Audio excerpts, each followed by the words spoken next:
Rory McIlroy hits a 349-yard drive down the middle of the fairway. Rory McIlroy hits a 189-yard shot to 24 feet, middle of the green. Rory McIlroy lags it up there to 2 feet, 6 inches. He goes to clean it up for par, Patrick, and he whiffs it. And he misses. 3-jack from 24 feet, 11 inches, including one from 2.5 feet to card his second straight bogey. And if the door was half open before, it is wide open now. Yeah, there's nothing really to add to it except you miss a 2.5 footer on the 69th hole of the U.S. Open. He played the hole perfectly. Perfectly. The shot he hit into 16 is the shot he needed into 15. Right? It's like a full bore. What did he hit? He hit like a 9-iron or pitching wedge. Full bore. Way up in the air. It hit 9-iron. Full bore. Lands in the dead center of the green. It's exactly what Rory has talked about this. Like, and we have talked about it on this podcast many times. In majors, you got to flush it to 30 feet. And you got to rip it with your irons to 30 feet in so many situations. And he does it. It's perfect. And then what like I don't know. Speechless. I'm speechless too. You missed it. I honestly thought when Bryson 3-putted his, it was like, oh my goodness, the stars are aligning for Rory McIlroy. Yes. For Bryson to 3-putt from 25 feet, a guy who was seemingly making like everything this weekend. It was like, wow, that is the break that Rory McIlroy had not gotten at St. Andrews, at LACC, at all these close calls. He finally saw the competitor blink. And it was like, okay, he's going to do this. And then right when that happens, he does that. It's like right when he had a hand on the trophy, it felt like he misses the 2.5 footer. Yes, Bryson blinked first. Bryson blinked first. And Greg, there's no other way to describe it. He choked it. He choked. Total Reggie Miller. Choke. There's just nothing but pressure and knowing what you are on the verge of. You just choked. Yes. It's a putt of a distance that Scotty Scheffler would have made last year at this point. It probably would have made this week. And everybody can make that putt, and everybody does make that putt. And it's different on Sundays, but you still don't see this very often in a major championship where you're missing a putt from 2.5 feet with the lead in a major. I mean, what is the last time you've seen somebody do this? Gordon Sargent on the 18th hole at LACC when the cup was out and it bounced off the back. Yeah, right in the middle of the hole. Yeah, it was also like 7 hours before the final group came through. Is it up there with DJ at Chambers? Worse. Yes. It's definitely worse. DJ's was twice as long, wasn't it? I don't know. Yeah, DJ. Well, that was a 3-putt from like 12 feet. Yeah. On Plinko board greens, though. Yeah, that is true. Did you see the Justin Ray stat? Rory McIlroy was 496 for 496 from inside 3 feet this season before that.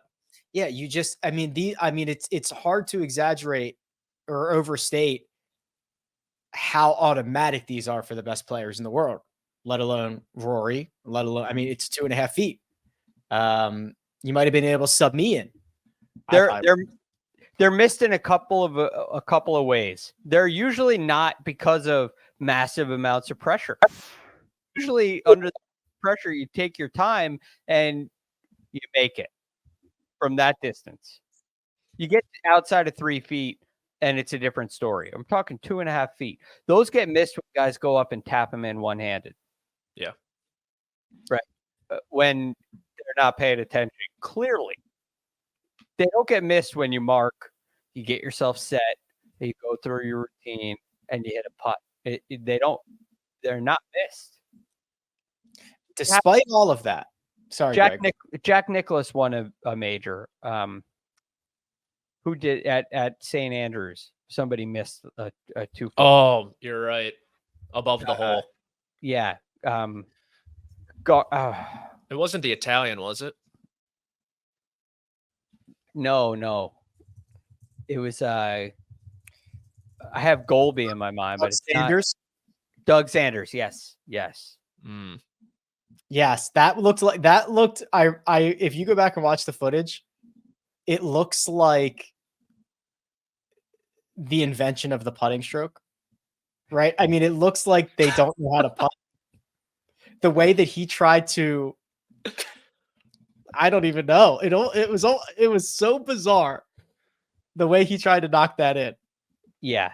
That's the one I could think of. And like you said, Rick, you watch that footage and it might even be in black and white.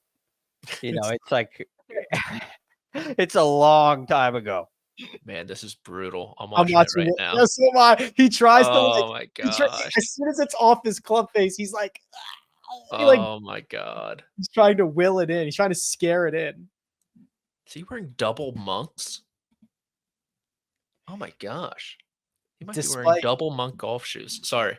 That's okay.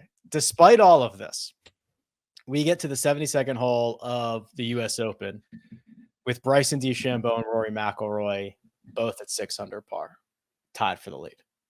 And now they're not in the same group. So this is playing out kind of in a shot by shot manner. So it's kind of weird.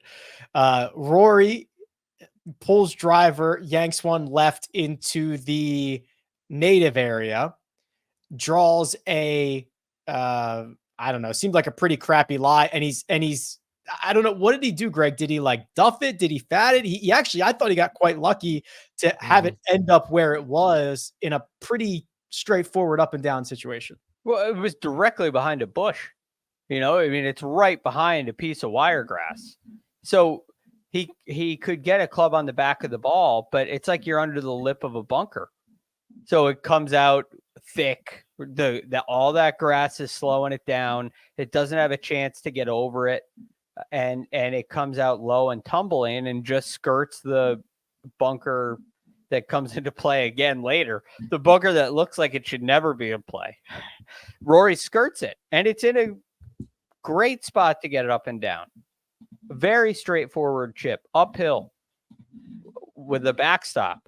It's I mean, not a gimme backstop, but it's a very simple, straightforward shot that Rory executes. You're on mute, Rick. Sorry, what a rookie move. I had such a good I picked up right on it and I was excited and I hit it, Greg, and I gotta Rory did execute that shot. He hits it to 3 feet 9 inches. And while he's looking over that putt, Patrick, Bryson in the group behind yanks it left, and he's in a worse position than Rory is. He's got a tree over his head. He's got a root down by the golf ball. He is spending a ton of time trying to figure out how he is going to advance this. So you've got Rory putting for par on the 72nd hole. You've got Bryson in the garbage trying to figure out how to put club on it. They are tied, and all the permutations, all the outcomes are flipping through your brain. It was such a strange dynamic where Rory was always looking over his shoulder for the last hour. He was always looking to see where Bryson DeChambeau was. Like, he watched his shot into 17 when Bryson was barking at it, when he pimp stepped it to 17 feet. And I know Sky Sports kind of gave it to Rory for the club choice off the tee, the driver. They did. I know that was Bryson's game plan the entire week. The driver seemed like he was in that left stuff, get it past all the wire grass, maybe get TIO relief if you're lucky. He didn't get it this time, obviously. And yeah, Rory's chip was great, right? Just inside 4 feet on the high side, which isn't ideal, but he's Rory freaking McIlroy. You should be making putts inside 4 feet. It broke a ton, but you have to imagine the nerves just in the moment got to him. You have to. It's Rory freaking McIlroy. He's got 3 feet 9 inches to post 6 under to post, Greg. He's got it. And he misses it. And he missed it. He missed it. And now it's just like fate, like his own fate now lies in the hands of Bryson DeChambeau. So he missed on 16, the 2.5 footer left. Yeah. Now this one is sliding viciously to the right. Mm-hmm. I wonder if that played into his mind at all. It didn't look like, I mean, it broke a lot. It was slippery. It didn't look like a great stroke to me. No. So I don't think Rory made a great stroke. Now, the one thing that Rory tends to do with his putting is he tends to have too much rise angle. Like he hits up on it too much and he catches it low on the face. And they showed a profile, not a worm, like a worm cam, but profile. Mm-hmm. And he was very, he hit it very low on the face, which is a sign to me that he kind of goes back to what his habits are. Like it goes back to the problem.